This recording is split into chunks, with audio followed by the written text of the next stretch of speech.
ചേട്ടാ നമസ്കാരം. നമസ്കാരം.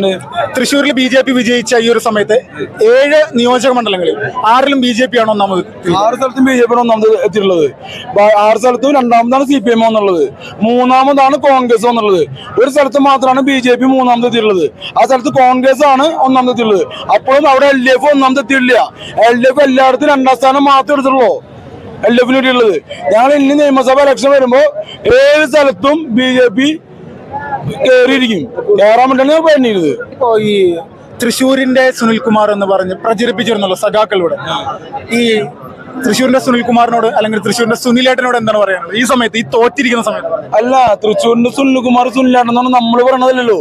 പലരും പലത് പറയണു സുനിൽകുമാർ എന്നുള്ളത്. ഈ സുനിൽകുമാർ എന്ന് പറയുന്ന ആള് 5 കൊല്ലം കൃഷിമന്ത്രി എന്നുള്ള ആളാണ്. ഈ 5 കൊല്ലം ആൾ എന്ത് ചെയ്തു എന്നാണ് പലരും പറയേണ്ടത്. പലരും ചെയ്തു എന്ത് നമുക്കറിയില്ല ആൾ എന്ത് ചെയ്തിട്ടുള്ളതെന്ന്. നമ്മൾ കണ്ടിട്ടില്ല എന്ത് ചെയ്തിട്ടുള്ളത്. ഇനി ആൾക്ക് ചെയ്യാൻ പറ്റുന്ന ഒരു കാര്യമുള്ളൂ. ഇനിയിപ്പോ ആൾക്ക് വീണ്ടും ആളിന്റെ ഇടയിലും ആൾക്കാരുടെ കൂട്ടത്തിലും പോയിരിക്കാം. അല്ലാതെ വേറൊരു പരിപാടിക്കും ആൾക്കിനെ പറ്റില്ല. ഈ കരുവന്നൂര് വിഷയം വന്നപ്പോ ഈ സുനിൽകുമാർ എവിടെ പോയി ഒളിച്ചു? ഈ കരുവന്നൂര് പ്രശ്നം വന്നപ്പോ എല്ലാ രാഷ്ട്രീയക്കാരുണ്ടായിരുന്നു. ആകെ അതിൽ നിന്ന് ഇതാക്കാൻ വേണ്ടി BJP സുരേഷ് ഗോപി മാത്രമേ ഉണ്ടായിരുന്നുള്ളൂ. ഈ സുനിൽകുമാറിന്റെ ബന്ധു അടക്കം മരിച്ചിട്ടുണ്ട് എന്നാണ് പറഞ്ഞത്. സുനിൽകുമാറിന്റെ ബന്ധു അടക്കം മരിച്ചിട്ടുണ്ട്. ഈ മരിച്ചിട്ട് അവരൊന്നും പറഞ്ഞിട്ടില്ല. അതൊന്നും വേണ്ട, ഞങ്ങളതൊക്കെ പോട്ടെ. ഞങ്ങൾക്ക് ഏറ്റവും വലിയ ഈ തൃശ്ശൂർ ഇത് കൊല്ലം എന്തുണ്ടാവുക? ഇത്ര വലിയ സംഭവങ്ങൾ നടന്നിട്ട് തൃശ്ശൂർ ഉണ്ടായില്ല. തൃശ്ശൂർ ഏറ്റവും വലിയ കൊള്ളായി ഈ മാർക്കറ്റ് വന്നു. തൃശ്ശൂർ ഏറ്റവും വലിയ മാർക്കറ്റാണ്. ഈ മാർക്കറ്റിൽ പല പ്രശ്നം ഉണ്ടായില്ലേ. ഈ LF കോൺഗ്രസ് ഇവിടെ പലതരത്തിലും ഭരിച്ചിട്ടുണ്ട്. ഒന്നും ചെയ്യാൻ LF-നോ കോൺഗ്രസിനോ പറ്റിയിട്ടില്ല. ഈ പറയുന്ന സംഭവം ഈ സുരേഷ് ഗോപി സുരേഷ് ഗോപി ഒന്നല്ല, MLA അല്ല, MP അല്ല, അവർക്ക് ഒന്നല്ലാണ്ടും അയാൾ ചെയ്തു.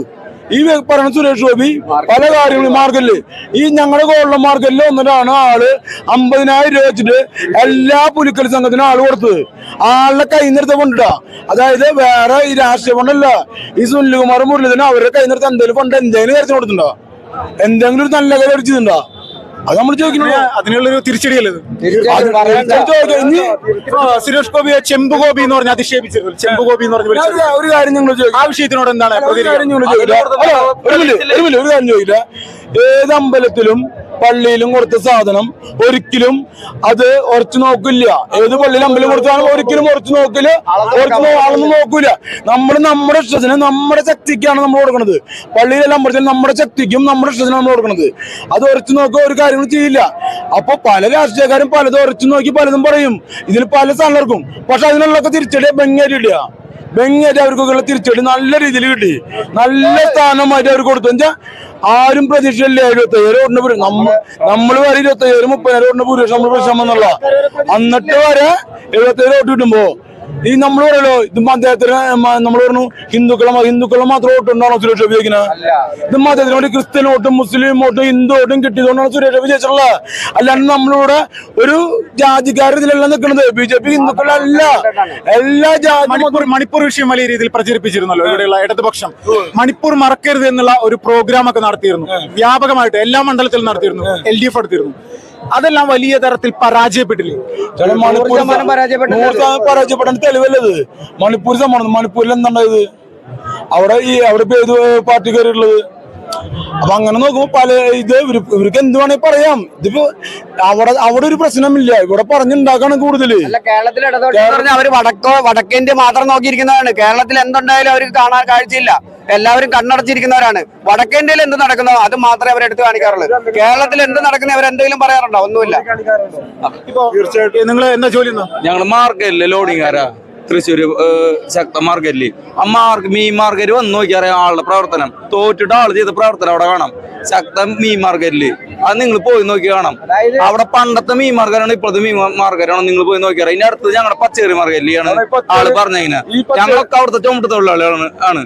ആളവിടുത്തെ പഴയ ചുമട്ടുതൊഴിലാണ് വിൽസ് അവിടെ. ഒഴിക്കാൻ സ്ഥലമില്ലായിരുന്നു. സുരേഷ് ഗോപി 1 കോടി രൂപ കൊടുത്തിട്ടാണ് അവിടെ വികസനം ഉണ്ടാക്കിയത്. ഒരാൾക്ക് ഇപ്പൊ ഏതൊരാൾക്കും വന്നിട്ട് ഈ പച്ചക്കറി മാർക്കറ്റ് എന്ന് പറയുന്നത്, ഈ പച്ചക്കറി മാർക്കറ്റില് ഇപ്പൊ LF കൂടെ ഭരിച്ചിട്ടുണ്ട്, കോൺഗ്രസ് കോർപ്പറേഷൻ ഭരിച്ചിട്ടുണ്ട്, LF കോർപ്പറേഷൻ ഭരിച്ചിട്ടുണ്ട്. ഇതുവരെ പച്ചക്കറി മാർക്കറ്റിൽ ഒരു ബാത്റൂം പോലും പണിയാൻ ഈ LF-നോ കോൺഗ്രസിനോ പറ്റിയിട്ടില്ല. അതായത് മാർപ്പാപ്പ വന്നപ്പോ പണിതുള്ള മാർക്കറ്റാണ് ഈ ശക്തന്റെ മാർക്കറ്റ്. ഇതുവരെ ആ മാർക്കറ്റിനുള്ളിൽ ഒരു ബാത്റൂം പോലും ഇതുവരെ പണിയാൻ LF-നോ കോൺഗ്രസിനോ സാധിച്ചിട്ടില്ല. അതുവരെ ചെയ്യാന്ന് സുരേഷ് ഗോപി ഞങ്ങൾക്ക് ആയിരുന്നു എന്നുള്ളതാണ്, ഞങ്ങൾക്ക് ചെയ്തുതരാൻ ഞങ്ങൾക്ക് പറഞ്ഞുള്ളതാണ്. അത്ര ഉറപ്പ് ഞങ്ങൾക്ക് പറഞ്ഞുള്ളതാണ്. ഞാനേ 63 മുതൽ RSSന്റെ പ്രവർത്തകരാണ്. കഴിച്ചായിരിക്കും 3ാം ക്ലാസ്സിൽ പഠിക്കുമ്പോൾ മുതൽ സംഘപ്രവർത്തകരാണ് വടക്കാഞ്ചേരി. അപ്പൊ ഞാൻ 10ാം ക്ലാസ് പരീക്ഷ വന്നപ്പോ എന്നെ തോൽപ്പിച്ചവര് കമ്മ്യൂണിസ്റ്റുകാർ എന്നെ തോൽപ്പിച്ചു. അത് കഴിഞ്ഞ് വീണ്ടും ഞാൻ എഴുതി. എന്റെ പേരിൽ അനവധി കള്ളക്കേസുകൾ കൊടുത്തു, കൊലക്കേസ് വരെ എന്റെ പേരിൽ ചേർത്തു. അന്ന് എനിക്ക് വോട്ടവകാശം ഇല്ല.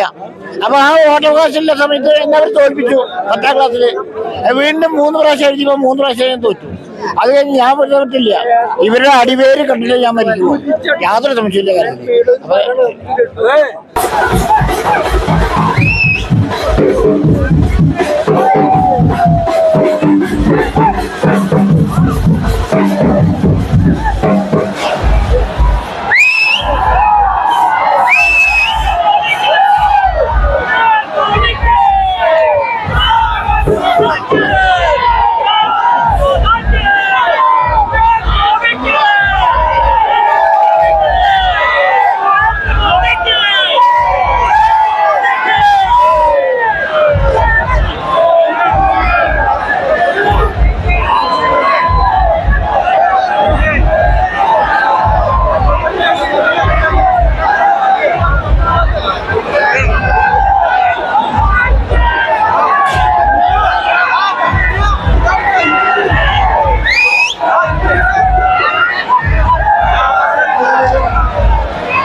Come on!